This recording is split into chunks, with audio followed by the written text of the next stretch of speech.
Now is Kipruto Arap, who's the deputy party leader of the Amani National Congress. Thank you so much for joining us, sir. My pleasure too. All right. Yeah. So let's talk about these meetings that the four principals have been having. Yes. How soon are we expecting a name to finally know who's going to be taking on President Uhuru Kenyatta? Well, so that whatever vote Kenyans are going to give us, that vote is going to be protected. So that was the essence of the meeting. All right. Yes. So is it about the parallel tallying system that opposition is agitating for? No, it's a host of other issues, including the issues of what are the experiences elsewhere, like in Ghana, in Gambia, and in many other places where the opposition has won against an established system. So those are the issues we are looking at. Tallying is one of the many issues, including how do we secure even our own supporters, how do we ensure that our agents are not sent away from polling stations, how do we give confidence to our people, and how do we make this process transparent. And let me hasten to say this, it is also important for those competing with us that if the process is not flawed, they stand a chance of having a credible win. And that is why they should not look at it as if it is about us, it's about this country, because I strongly believe this election is very important, not only for those in power and those competing for power, but also for the general public. We want to take this country to another step where when I win or when I lose, I'm able to accept the results that Kenyans have decided. All right. Yeah. We'll get back to the conversation shortly, but there are two new developments that took place just a few days ago. Yeah. One, of course, the court ruled that the presidential poll results will be announced at the polling stations. Yes. First of all, how do you think that is going to play out come August 8th? Is it a plus? Well, it's a plus because once they're announced and they are relayed to various centers, even Jubilee should have their center, and I'm sure even the last election they had their center. And even the members of the public will be able to appreciate that the information that we saw in Nairobi is the same information that emanated from the ground. Okay. Yeah. All right. Also, one of the other things that happened is that Jubilee says that IEBC erred or, made an error when it came to hinting that the opposition could actually have a separate tallying system.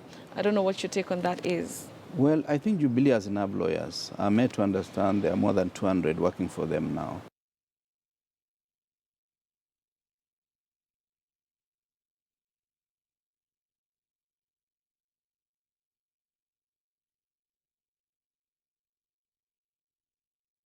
Has gotten so many votes. What is there in law is that the only authority competent to announce the results is IEBC. All right. So there is nothing in law. In fact, whoever is saying that either is misinformed or is trying to disinform the public.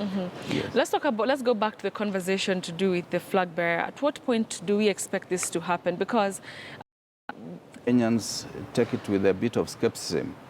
But before I say that, let me appreciate that Kenyans are anxious, and they're rightly so because they have a right to information.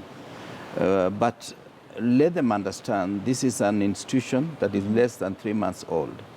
The four leaders have run separate elections in the past. They have run together in the past. They needed a process of bonding, and we also at our level, we needed a process of bonding. Number two, we are not just going to give a candidate to Kenyans. There are a number of documents and information that we've been processing. What structure of government we want to envisage? What is our policy platform? We have highlighted some 7 issues, but we are developing those issues. Now, you heard our principals say they are taking a retreat, possibly next week or soon. Now, that retreat, they will have a working document, like a brief.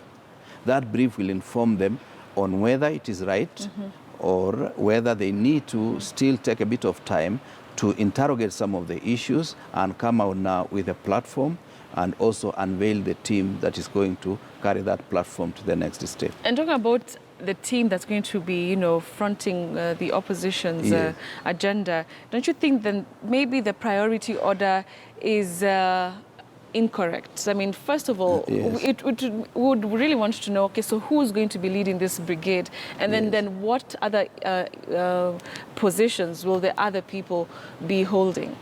Well, with utmost respect, personally, I strongly believe the platform is more. So now we may suspect that we are popular in certain regions, but as a policy, we are supposed to front candidates in as many places as possible. And I can assure you, we have, apart from Western Kenya, where my party leader comes from, we have candidates in Trans Nzoia or Rift Valley.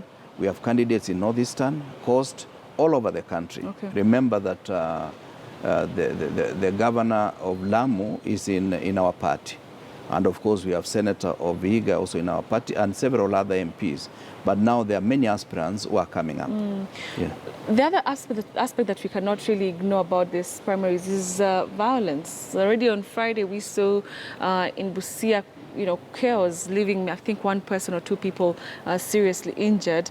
And to even think about it, that the primaries had even been called off, but people went ahead and caused chaos. How well prepared are you to avert any sort of situations like that? We've had a series of meetings with our candidate aspirants to allow them understand that this election is just an event.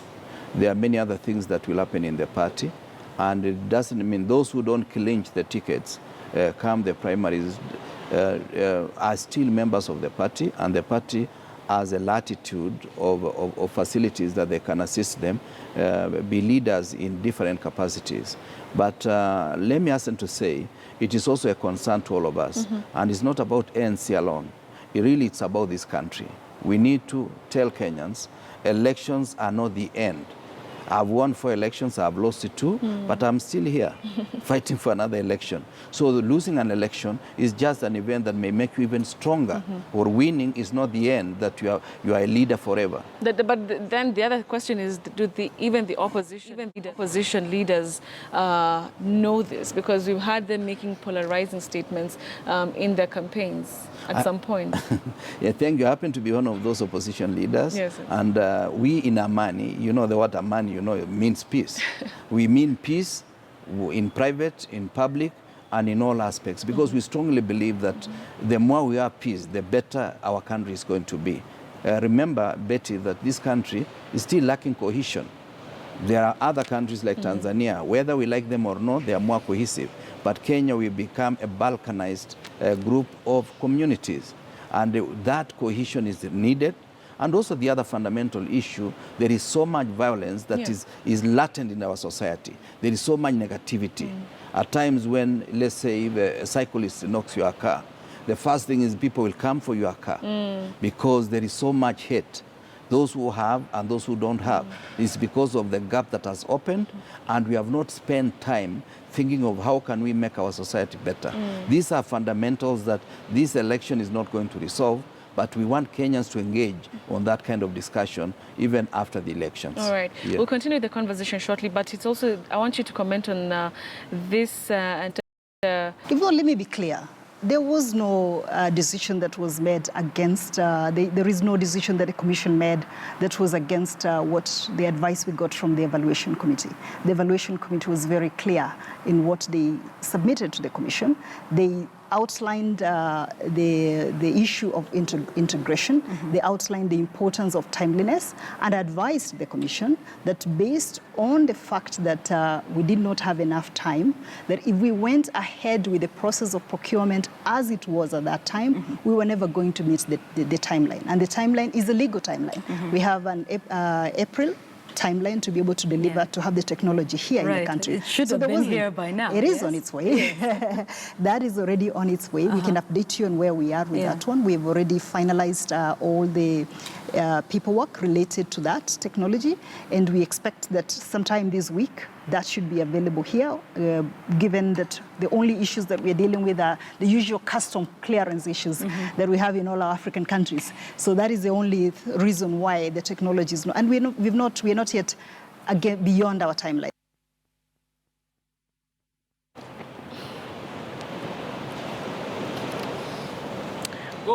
All right, so that was the conversation yesterday on Checkpoint, and like I mentioned, I'd like Kipruto or Kirwa to comment on that.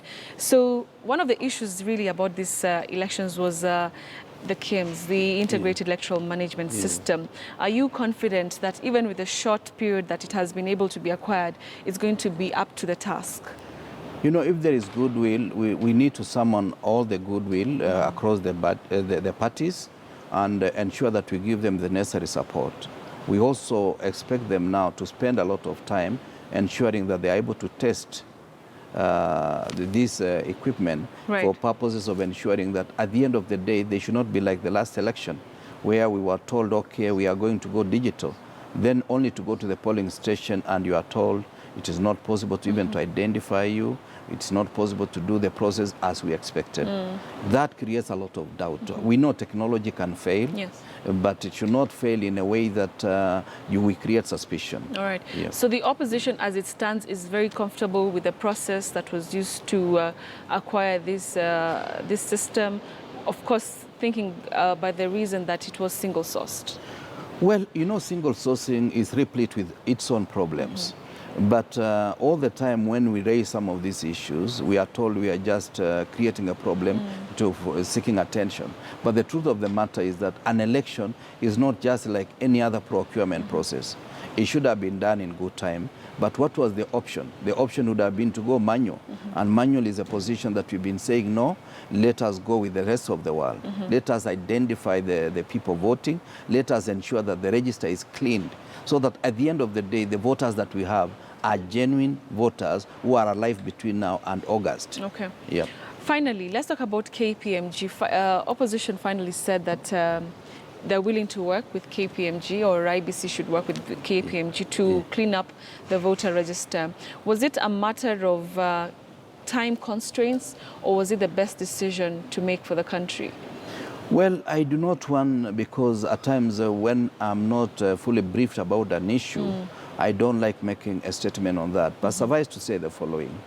It is important, and we felt that we may be seen to be going for litigation for the sake of it. So we let go, but we hope IEBC, and this is something I want to repeat to them, you are not doing it for Jubilee, you are not doing it for NASA, you are doing it for this country, us and those to be born. It is important that this process is seen to be transparent. Okay. And whoever is at IEBC, you are creating a legacy. As you are doing it today, this is how you are making your own legacy, either to go to the dustbin or to get to the annals of history as a credible institution that delivered credible process of election. All right. Yeah. Thank you very much, Kipruto Arap, for your comments and your insights. He is the Deputy Party Leader of Mani National Congress. Thank you for your time. It's my pleasure. All right. So we